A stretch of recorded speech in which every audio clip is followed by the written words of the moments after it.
fans all around the place. The Cyclopses that are in the building. This is the real Spiel with Del K. Burton on the morning drive. Shiloh Institute, stand up. How's everybody doing this morning? I wanted to keep it light this morning, but I wanted to state something like that's really near and dear to the hearts of those that live north of that imaginary line up here in Toronto. Speaking on behalf of all those in the 416, I am the King of the North. And we will have a discussion this morning about a gentleman by the name of Vincent Lamar Carter. Who's that? Never heard of him. Vincent Lamar Carter.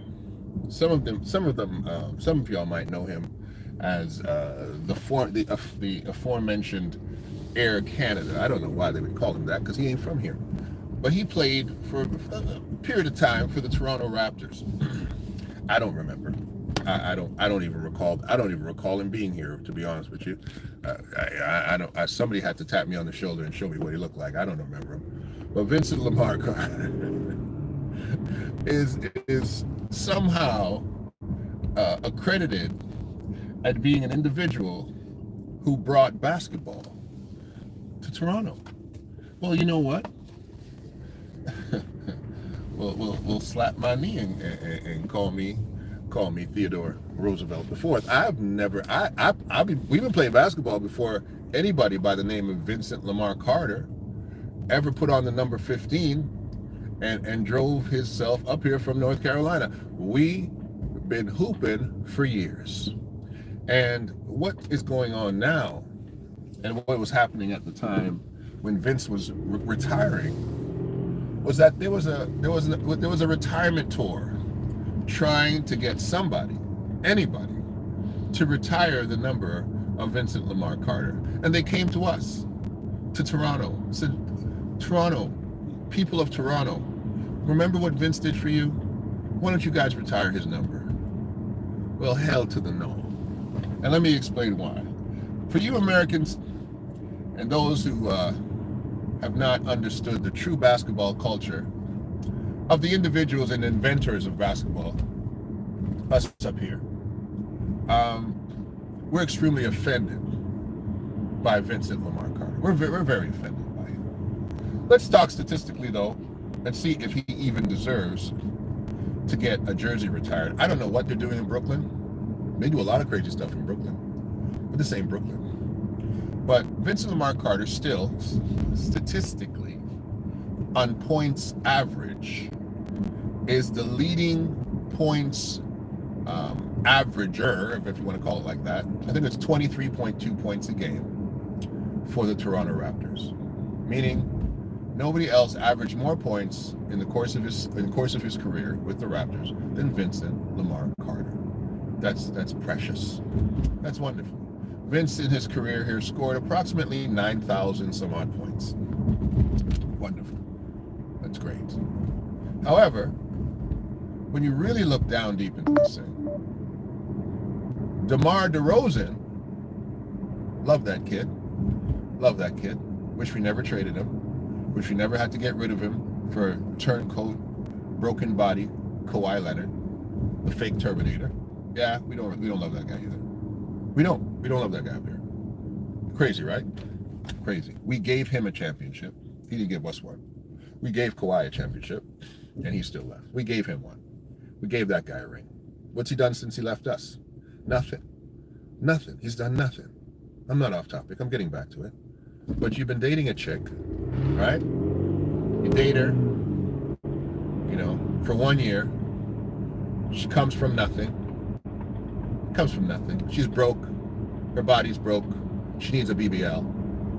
You come in there, you get her body done, you take care of her, make sure she can walk right, talk right, and you start winning. She starts winning, actually, with you. She starts winning.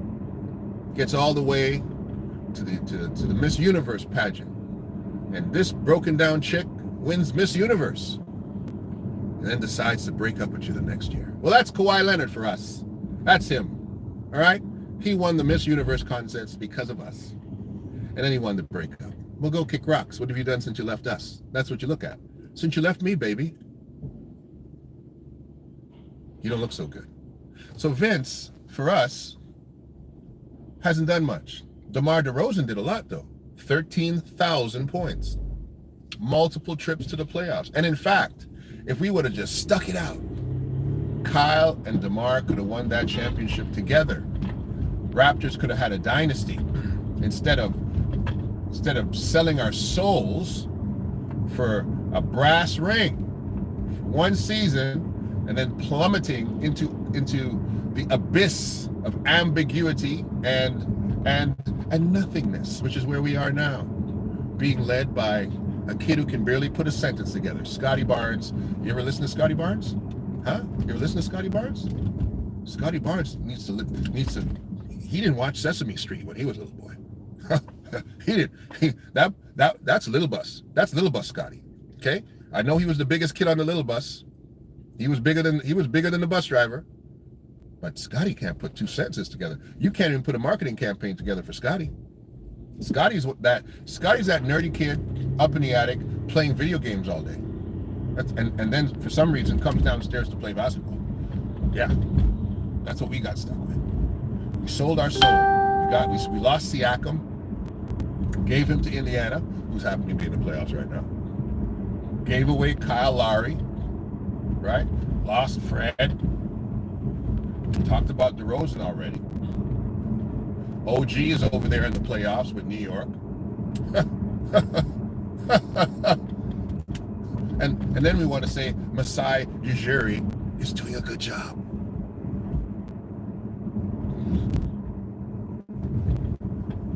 Anyway, back to Vince Carter.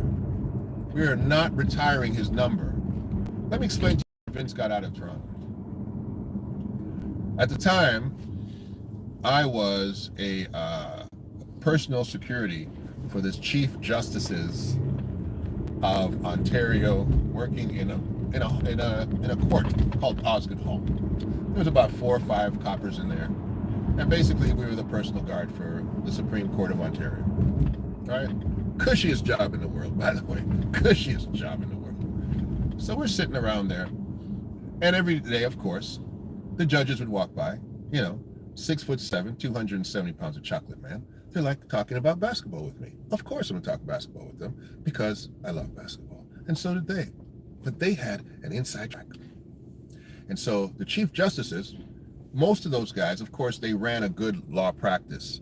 And then they had to separate themselves from their law practice, but they still had oversight. And one of the Chief Justices, he was in contact in some intimate way with Vince Carter's agent. I don't know the dynamics, but this guy, he had all the tea, okay? Old white man with all of the inside information. And at the time, Vince Carter, to us regular fans, was having a serious knee problem. We were like, wow, Vince's knees are bad. What's going on with Vince's knees? Sometimes, as Kenny said, half man, and sometimes half amazing. And Vince would complain and complain and complain and complain and complain about this knee thing. Also, happening at the time, a variety of coaches. My personal favorite, Butch Carter. Butch Carter is my personal favorite Toronto Raptor coach of all time. I like Butch. He's a friend of mine. We talk sometimes. They did him dirty, right? They did him real dirty. But I like Butch. And I think Butch was good for the Toronto Raptors and that team. We had another kid on the team, Tracy McGrady. Y'all know him as T-Mac. He wasn't T-Mac up here. He wasn't T-Mac up here. He was T-Mac down there. But he was Tracy up here.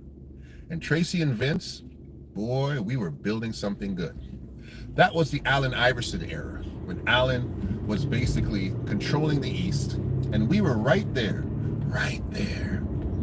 But all of a sudden, Vince has this mystery knee injury. And of course, he's our franchise player. He's Air Canada, right? He's the dunk contest winner. He's the guy dunking over people's heads in the Olympics. We're like, whoa, we need to make sure we take care of this. And I'll tell you right now, every Toronto fan at the time of Vince Carter being in Toronto, we were not halfway fans, okay? It was basketball mania up here because we had a squad. We finally had a squad, right? We had good coaching. We had two blooming superstars, okay? We had Antonio Davis. Geez, come on, names, come back to me. We had some good guys, man. We had some good guards. We had Doug Christie. We had some bigs, like other bigs, Kevin, coming back to me in a minute. But we had some boys on our team. We had a great team. We had shooters, we had penetrators, we had high flyers, we had big guys, we had role players, we had coaching. We were in the hunt, baby. We were in the hunt. Okay? Way too big. I don't know what that means. But we were in the hunt.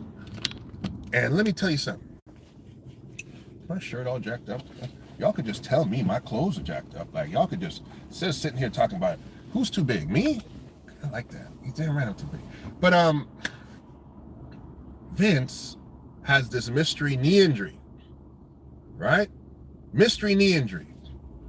And he has to go and get it scoped, get it looked at. We've got some of the best doctors in the world here in Toronto. Toronto's the 4th largest city in North America. If we don't got it, it doesn't exist. And not only did the Chief Justice have an inside track with his agent, he had an inside track with the surgeon of the Raptors.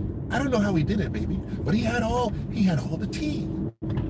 They said that they looked at Vince Carter's knee, they did a scope of his knee, they did an MRI of his knee. Nothing's wrong with his knee. There's nothing wrong with Vince's knee.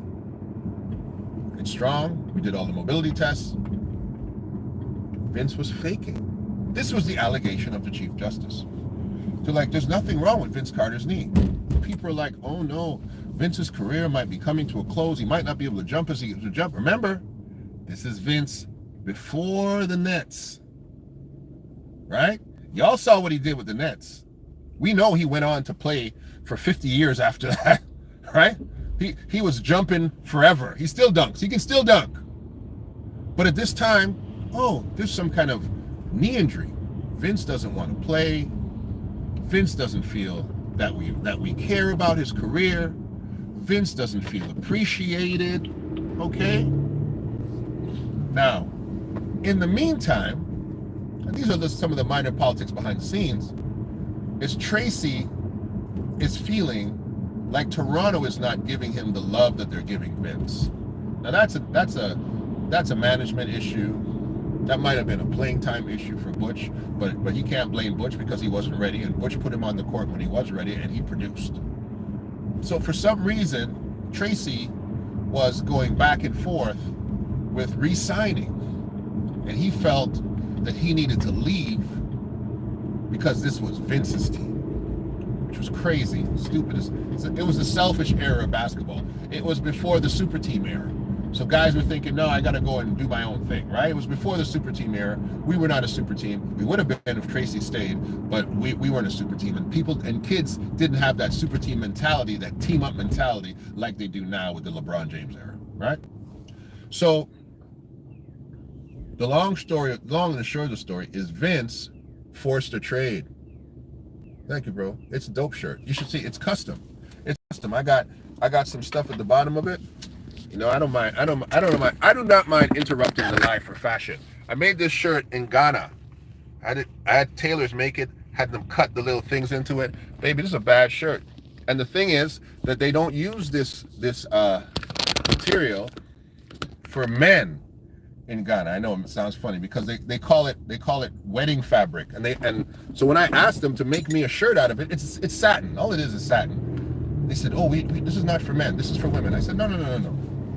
You're gonna make me a shirt out of this. I have a bunch of shirts like this using the satin. They're like, oh, Bishop, you're right. This is very nice. Anyway, so Vince forces a trade, and we get nothing.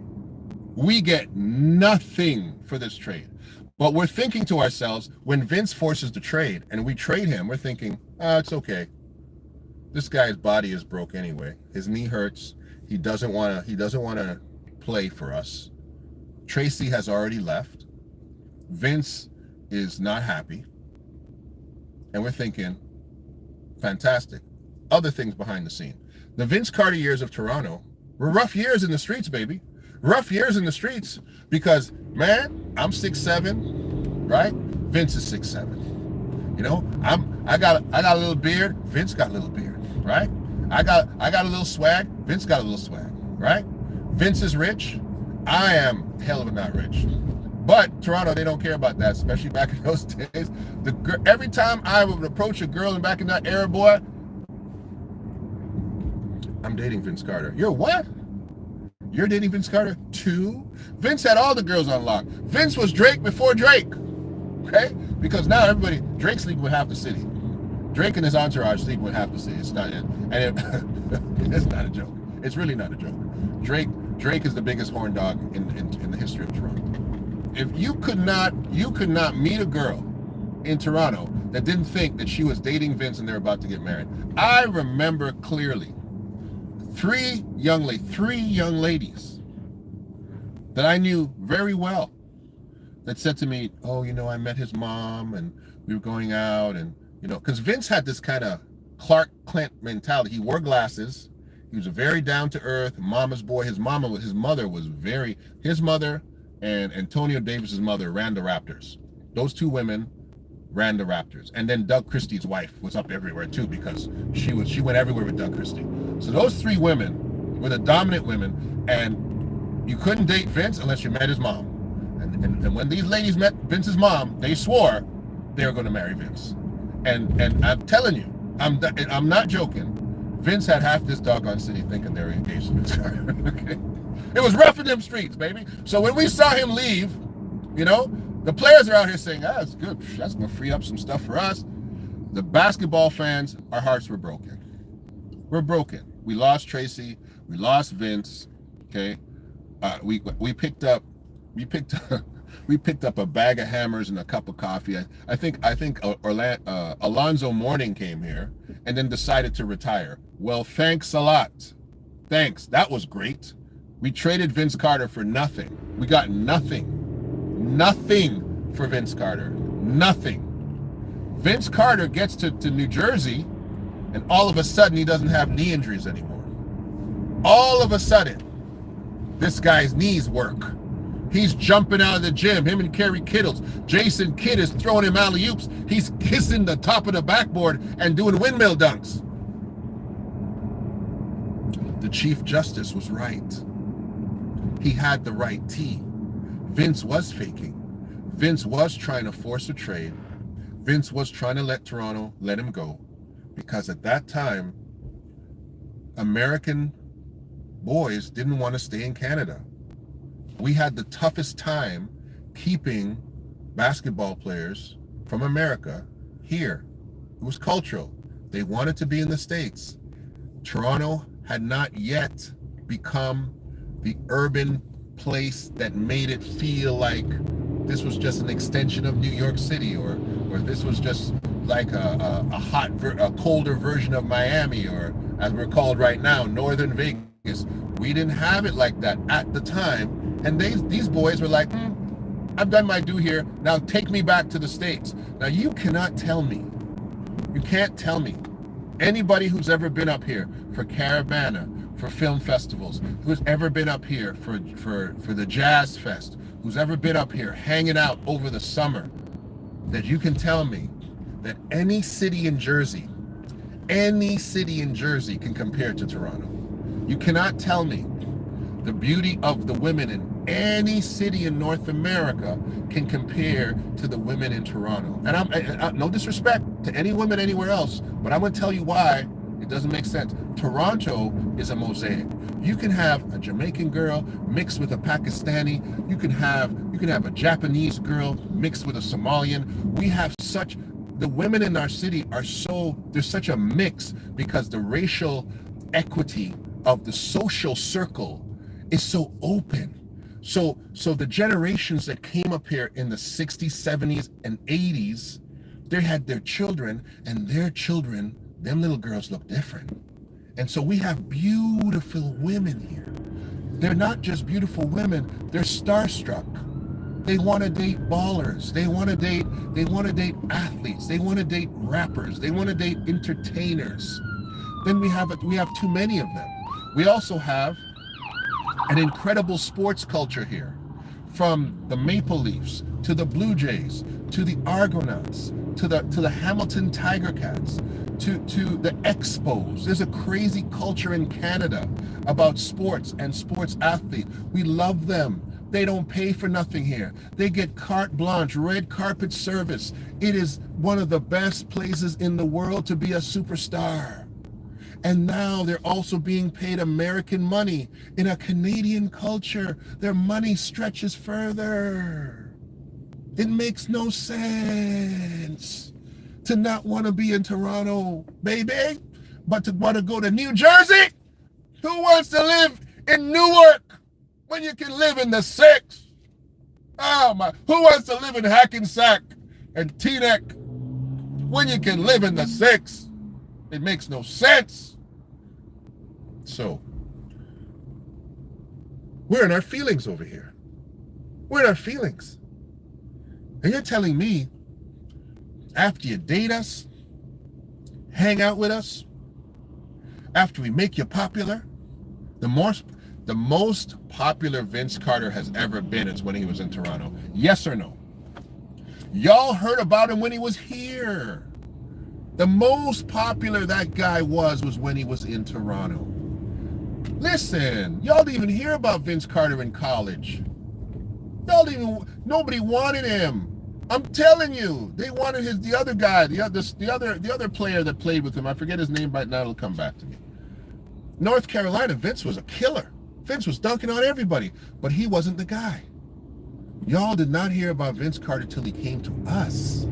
We made him a household name. We made him. And then you bite the hand that feeds you with a fake knee injury, hobbling around, acting like your knee hurts, just to force us to trade you for nothing. And you want us to retire your jersey? Brother, let me tell you something. In Toronto, the 12th man on the bench wears number 15 now. That's right. You ever see number 15 on anybody? No.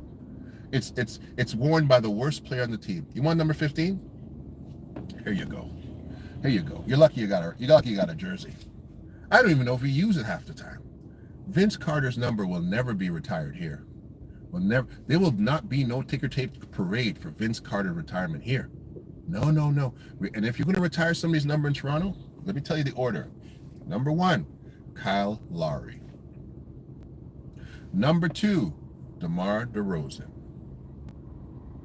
Number 3, would we give Kawhi a nod? Yeah, we might give him a nod. Number 4, go back to the very first guy that we ever drafted, Damon Stoudemire, Mighty Mouse. Number 5, maybe Chris Bosh. And that's it. That's it.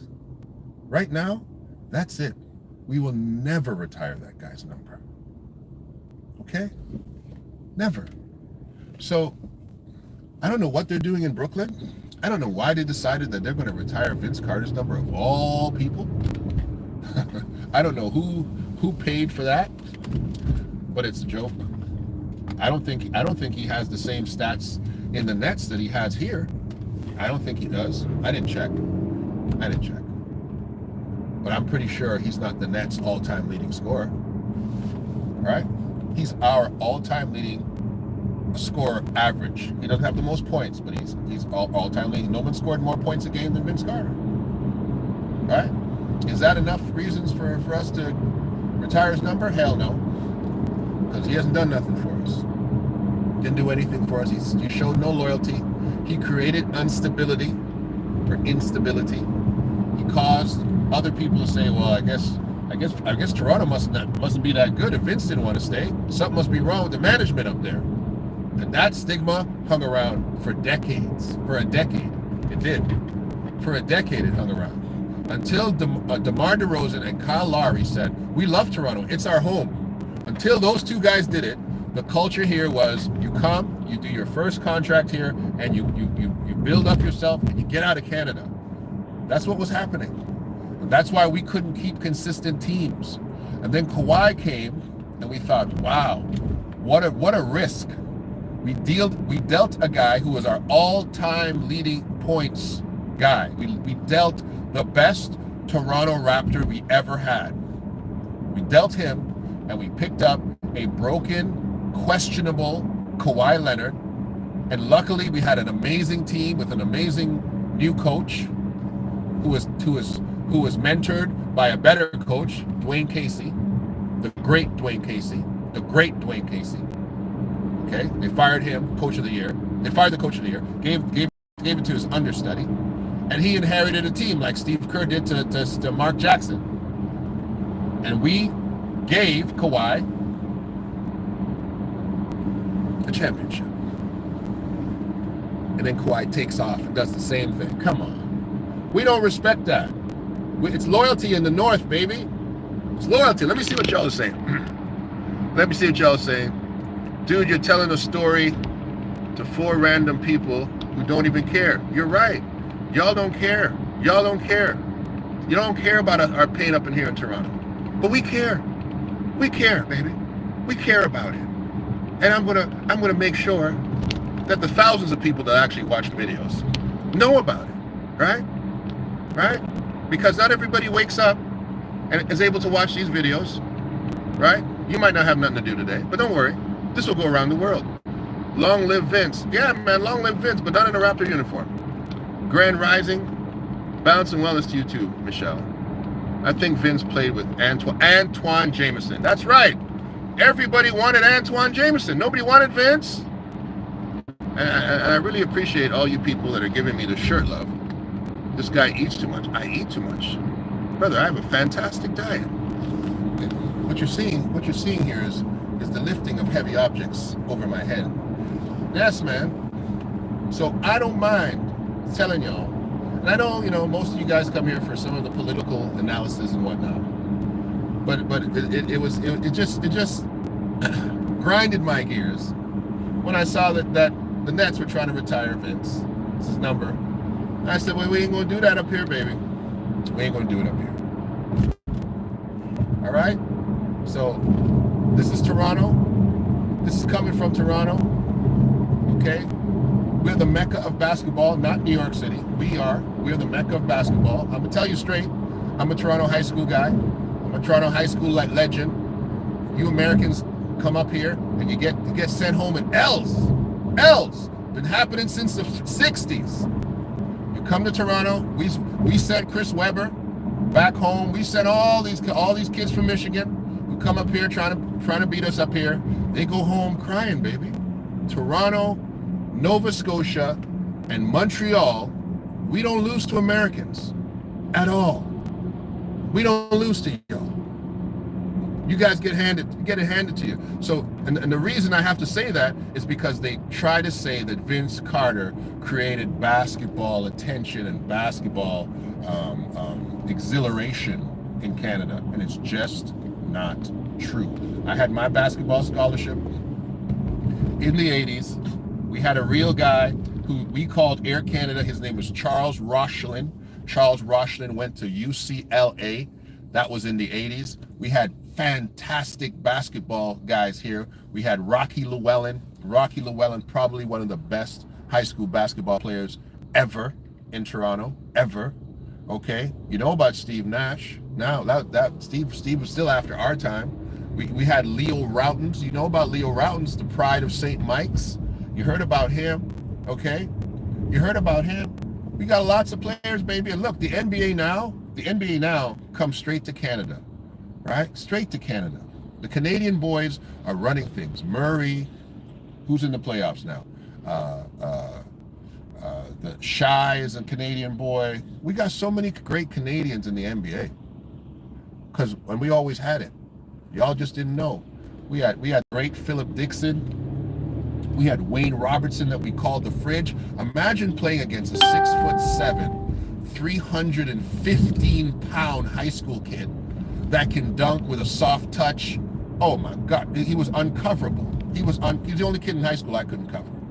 He's the only kid in high school I couldn't cover. I was 6'7", 215 pounds. This kid was 315 pounds. Muscle, bulk, He was like Charles Barkley in high school. Couldn't deal with him, and he became the Division II. He was the Division II Player of the Year in his senior year. He should have been a D1 player, but that was the time. That was the 80s. We had so much talent, you wouldn't even believe it. High school basketball in Toronto was probably like high school basketball in Indiana. Before the prep teams stealing kids out of high school basketball here was must-see TV. It was incredible. Kids were still talking about it. Before the YouTube era in the 80s. Wow. The great Richard Stewart. They called him King Richard. Justin Jones, we called him Fly J. Richard got a scholarship to American school too. Can't get it off the top of my head. We had so many ballers coming out of here, right? The late, great Greg Francis, may he rest in peace, from Fairfield University, went to Fairfield University. We got too much talent, baby, out here. Too much talent. So to say that Vince Carter put basketball on the map in Canada is a lie. Basketball was already on the map. We don't give Vince any credit for that, and we don't give Vince any credit for the Raptors. And we're not retiring his jersey. And that's the end of it. Period. And it's great that you got an American team to retire his jersey, but we're not doing that up here. Absolutely. And they would burn the city down if they tried to retire that guy's jersey. Imagine putting a Vince Carter statue in Toronto. It wouldn't last 15 minutes. Oh! We would throw that thing in Lake Ontario. It tickles the cockles of my heart. And some of y'all don't understand, of course, because to you, I'm just a Toronto boy talking about Toronto basketball. Y'all never heard of it. But honestly, to understand the history of it, Toronto basketball is similar to like New York City basketball. For us, we have incredible historical talent. And as you can see, we have guys who are around now. And I'm telling you, Corey Joseph, his father, Corey wasn't even the best player in his household.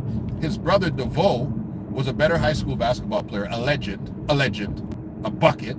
But his father, David Joseph, his father was 6'1", had Michael Jordan-like hands, right? I've got big old hands. I can palm a basketball with 2 fingers. David Joseph's pinky was bigger than every hand I had. In grade 9, he played senior. He was varsity from grade 9. He was a legend. We had the great Mark Jones. You know Mark and Paul Jones. They're broadcasters. Mark Jones and Paul Jones, broadcasters. Oakwood Collegiate, my high school. These guys have all-time records. Paul Jones, in his late 40s, came and played a pickup game and lit people up. Lit them up! Because jump shots don't get old. Norman Clark, again, Oakwood Collegiate, played in Canisius, or one of those schools over there. Norman Clark, in his 40s, was still giving American pros fits. This old man who's a teacher, killing them. So you don't understand. We've got a cottage industry, and his kids went on to get scholarships too. We have a cottage industry of basketball. I can't leave out my son, Xenis Brereton, the X-Man. Okay, the X-Man, another Oakwood guy, right? Oakwood Collegiate, went down and was a superstar in South America, MVP in South American leagues, right? The NBA never gave him a shot. Had a fantastic point guard game. Colin Skinny Jones, Colin Eastern Commerce, went all the way down there to same school that Rowan Barrett went to in New York City. It'll come St. John's University, the pride of St. John's. You know Jamal McClure, one of the first guys to break through, and yes, the bust, our number one draft pick before Andrew Wiggins. We know about Andrew. Anthony Bennett didn't do that well in the NBA, but again, another superstar. We've got too many superstars. Have come out of Toronto. Too many to name. So Vince didn't put us on the map. That's all I'm trying to say. Rasheed Wallace was good, and you see too, you North Carolina too. But again, those guys were bigger names than Vince. You're right. In college, those guys were bigger names than Vince. Yeah, Vince did play with Antoine Davidson, and he did. I don't know if he played with Rashid, but I think he did. I think he did. So, God bless you. I know some of y'all didn't want to hear about this basketball stuff, but I'm gonna share this to my group in Toronto, and to all the names that I might have left out: Dennis Airwolf, Lauren Guichard. Man, we got a lot of them, baby. We got a lot of guys. The West Hill twins, Delroy and Leroy. These guys were dunking in 7th grade. Imagine getting dunked on by 6'2" kids in 7th grade, dunking 2 hands, tearing off the rim, screaming at you. In 7th grade. 7th grade. I know kids are not running around dunking in the 5th grade now. These guys were 6'2" and 6'3" in the 7th grade. Terrible. Dunking on everybody's head. The pride of Galloway. Come on, we've got too many. There's too many superstars. I'm going to post this in my basketball group because I understand that some of y'all on the spiel, we started as a basketball group. We got into political things. But this is Del K. Burton. This is the real spiel. And we love you. But we don't love Vince.